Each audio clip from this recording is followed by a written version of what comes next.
Good morning. Another lesson today from Life Skills Institute, and we're going to talk today about the addiction cycle. I know we covered it briefly on one of the classes that we have on YouTube. Today we'll look at it in a little more detail because addiction is, I believe, in everybody's home, whether it's with illegal drugs or alcohol or tobacco. There's a lot of addiction that people don't realize that they're involved with that jeopardize their health, finances, home life, and it has a spectrum of either being handled correctly or being abused. So right now, that's what we're going to cover. I believe everybody that is maybe under this addiction cycle is not there by choice, except from innocence, curiosity, and then doing what they chose to do, whether it's legal drug prescription in excess, illegal drug prescription, or not a prescription, but self-prescribed, that you come under that addiction. Alcohol, there's a saying, you have a beer, then the beer has a beer, and then the beer has you. So, like I said, nobody really plans on being an addict right in the beginning of the onset. Some of us are young and we don't realize the consequence of our choice. We're going to look at that a little bit here. And then we end up in the cycle. So let's look at the cycle pattern here. Just drugs. This is kind of a links of a chain. They're linked together. You can kind of see where you start out and then maybe where we end up. So let's just look at this particular example. Choose to do drugs. Now, whether this is prescription drugs in an excessive way, illegal drugs in an excessive way, because my experience is working with the area of education in terms of substance abuse, we see that it comes out again by choice. You choose to do the drug, innocence, curiosity, whatever it may be.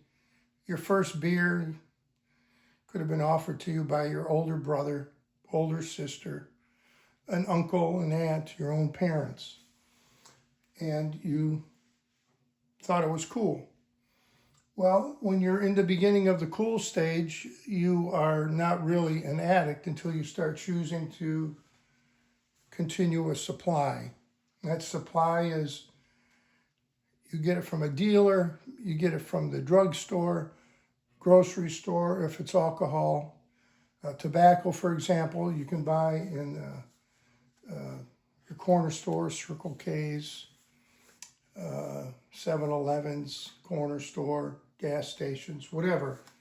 And I was in a job that helped Arizona become one of the first states to become tobacco free in terms of restaurants and so on. But tobacco is the tobacco industry in their R&D development, research and development, they call a cigarette a delivery system for nicotine. So nicotine is really the drug that is executed from the cigarette or a form of tobacco. It's in your main bloodstream and it causes you to want more. So you use it. When you use it, you like it so much you buy more. Then when you buy more and you're under the influence of an addiction, especially something that keeps you up for days like methamphetamine, speed, they called it back in my day, but you start needing more sleep, you might miss work. If you miss work, then you can lose enough days of your work where you lose your job. And this is the cycle where I see people when they lose their job. The next one here, we could fill it in, and you get in criminal conduct because you need the drug. You're not working, or you were working, you didn't make enough money. Now you get into selling drugs or whatever. And then the last one I have here, which could be more on toward the end, you could have another circle here, which means incarceration or even death. You didn't plan on it. It started to overtake your life. You couldn't control it. Now your life's in jeopardy, and it affects so much of your life that many people I've seen try to get their lives back. So hopefully you'll see some things here and tools that can help you get your life back. But sometimes a visual is real good, because in the beginning you never thought you'd end up selling drugs or incarcerated or even dying. It's a sad moment when people get to that place. The next one here is just a blank chain effect again. When you make decisions, you make positive choices, you can make negative choices. A positive choice, for example, you want to go to a trade school or college. That would be the first link. I'm making a choice to go to trade school and college. The second chain link is I have to make a choice for how long. It could be a 1-year trade school, electrician, automotive, carpentry, whatever. Or college, you could be going for business administration, you could be going for hotel management, culinary arts would be trade, a 4-year school to get your business degree, a medical degree would take longer, a lawyer would be longer, behavioral health, you can take different trainings in drug addiction, court things. And you can see as you go along, you have to make a commitment here for the time, say 2 or 3 years. If you're in a relationship, are you going to have an immediate family? If you have an immediate family and you're in school, it might affect your completing school. So you have to think long term, couple years. Do I play the single life, live my life to finish school, then get involved in a relationship so I can build a family, and then on and on. And then at the end, you're going to get a certificate or a degree, and it will allow you to get a better job, allow you to get into a field of your choice that you went to school for, and fulfill that dream, and then experience that dream. The reason I have these gears here is because, say, for example, a transmission is missing a couple gears, then it's going to slip. But if each gear goes into the slot of the gear, your life has more traction, it has more purpose, it has more effect in the continuance, and less areas of problems. How many want to live more problem-free than with a lot of problems? I certainly do, because it costs less money, it's better for your health, and so on. So let's continue on. We're still in the addiction cycle, and we're going to talk about the addiction cycle itself. Now, the display I have here is more of somebody that is in the cycle of addiction, that in the process of their life, they got into this cycle of keeping their, slowly getting their family, sorry about my dog, but Jasmine, thank you. But anyway, for example, you start with your family, and with your family, Jasmine, hopefully she'll stay quiet now. But you start out in maybe a close relationship with your family, and your family is very important to grandma, grandpa, mom, dad.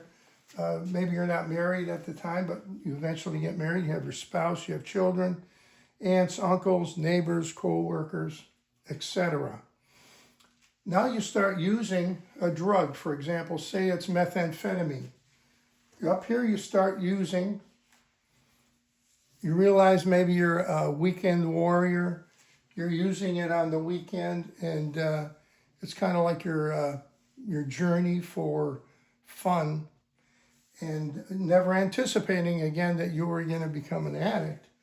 But you enjoy the connection and the process till you're in a mode of a cycle where you become enslaved to it. And that's what this here is in an addiction cycle, is when you start becoming enslaved. And this is you build your life sitting in a chair, say for example, and orchestrating your circle or your life. So you call this the created world on drugs. You created it, you experience it, you like it, you become less familiar with your family because these folks are saying, how come you don't come to the birthday parties? How come you don't come for Christmas? Oh, I'm busy that day. Well, in reality, you might not be really busy, but you're busy in this cycle, and you don't want to let anybody know that you're under this influence of addiction. So here what you have and you enjoy is using the drug, you run out, so you buy more supply, you have the drug again, use it, running out, buying more, having the drug, using it, and all of this is your world that you create. You might be working, and as you work, you make enough money to get you by for a while, then all of a sudden, you're finding out that you're entrapped and you're running out of money, so you get into some criminal conduct on top of what you are working and making your revenue with, but also in the same time, you're missing work, you're involved more with your friends, isolating yourself more from your family, and then what happens here, your homies, your dealer, the music, the party atmosphere, the alcohol, maybe weapons are involved, fun parties you call them, and then all of a sudden, you're in this and you don't feel like there's a way out. So you settle into it and then you become an addict. People look at you from the outside and they say, what is wrong with my son? What is wrong with my daughter? And we know in Proverbs that it says, as a man thinketh, so is he. So your thinking is involved around all of this. And it consumes you. Having dealt with so many people in the prison system, incarceration, whether it be from a low level or a high level, if you get in under addiction, this might be the way that you become free of the drug, because now you're removed from the streets. But also people that are incarcerated, I don't know how they do it, but they find ways to make hooch and different things. And it might be good for those that don't really know what goes on in the prison system. But in the prison system is a lot of people that know how to create in a negative way things that they have in the system to become detrimental to the people that are incarcerated, that went in there wanting to get the help that they needed. And hopefully you're one of those people that can isolate yourself enough to where you can still think right and do right and look forward to your future.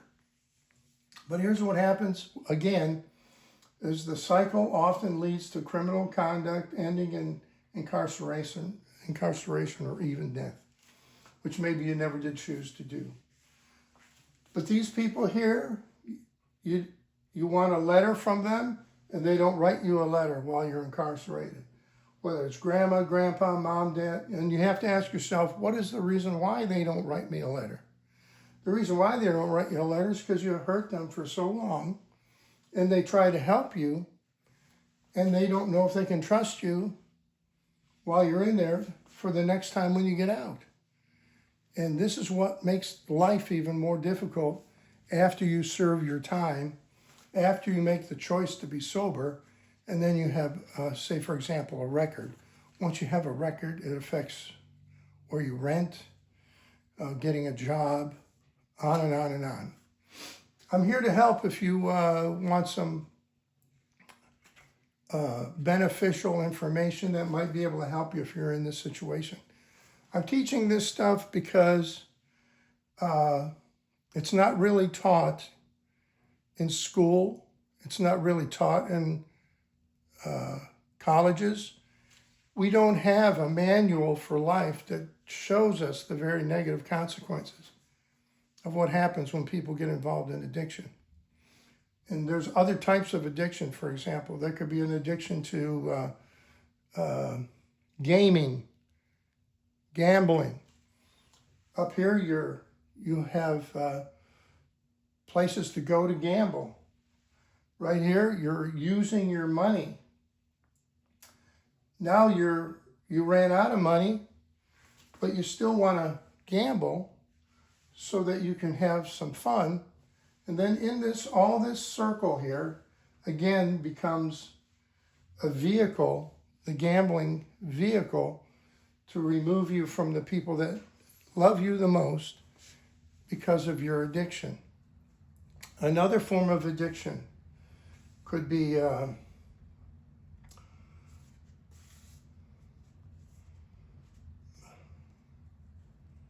alcohol. Now, alcohol is not brought up too much in addiction. People usually refer to an addict as someone that's using street drugs, but alcohol is very, very addictive. And it's when you make the choice, you make a choice out of what it does to your feelings, your body, what it does to your mind. It might loosen you up so you don't have to be so inhibited. You're overcome some of your fears, but that's all because of the influence of the alcohol. There are other behavioral skills you can learn to be a person that can feel comfortable in your own skin without having to be under the influence of a substance. So this is what you want to do. You want to keep family secure. You want to have a lifestyle that is not under addiction, and you want to be able to look everybody in the eye, letting them know that you're really trying to be that good person from here. If I choose to get sober, for example, just eliminate all these words here, choose to get sober. Well, where am I going to go to get sober? Who's going to help me? Rehabilitation centers charge money. If I do get clean, will my family accept me back after they gave me a choice of either getting clean or we're going to let you go? All of these things we're going to talk about in our next video, but it'll be more toward getting the help that you need. But right now, I'm going to give you some information that you can reach me at. It's called Great Commission Ministries. info@greatcommissionministries.org, or the mailing address is Great Commission Ministries, P.O. Box 5202, Sun City West, 85376. Go back here to info, thegreatcommissioninc.org. It's info@thegreatcommissioninc.org. I've pastored for many years, churches. I've been in education for most of my life. I've been a school principal. I've dealt with young people. I've dealt with parents. I've dealt with a lot of things. And I've been married more than once. I haven't been a perfect person, but I've learned a few things. And because I've learned a few things, I want to help people avoid those obstacles that just take life so by surprise almost, and they don't know how to get out of it. I'll tell you about a man one time I had in my class. He was a businessman, and this businessman, he owned, say, several trucks. And he had a very good contract with people that he did with, move their merchandise for years. Then he got a DUI, and he got a DUI. And with the DUI, it caused him to be with a restricted driver's license, no longer being able to drive his trucks for 5 years. And he had these trucks under or in financing, and he had to lose his business, which involved his wife and his children, that they were losing everything. It was a very, very sad moment when you see adults cry, when you see them talk about the negative consequence of what happened in their life because of something that they couldn't control. My saying is, you either learn to control your life, or the law, if you break it, is going to control you. And when the law sees that you are out of control, they put you in incarceration. Incarceration is removed from everything, and you're supervised for, it could be months, could be weeks, it could be years and multiple years, or you might not even see daylight again, especially if there's a casualty of someone losing their life if you're under the influence. So just a story that was brief about an individual losing all that they had a very productive life. One consequence caused this whole business to fail. And you might think it won't happen to me. They haven't caught me. I've been doing this 30, 35 years and I've never been caught. Well, I always say, you're going to get caught sooner or later. And when you do, I don't know if you're going to be prepared or not. But my hand's out to you right now. I'm giving you some training. If you need to contact me, contact me here. And know that you're loved. Know that God loves you. And that because of this, hopefully we can get you the help that you need. Communicate with me right now. I'm going to work on getting a phone number for, you can reach me directly and we can communicate if I have to. And I'm really genuinely here to help.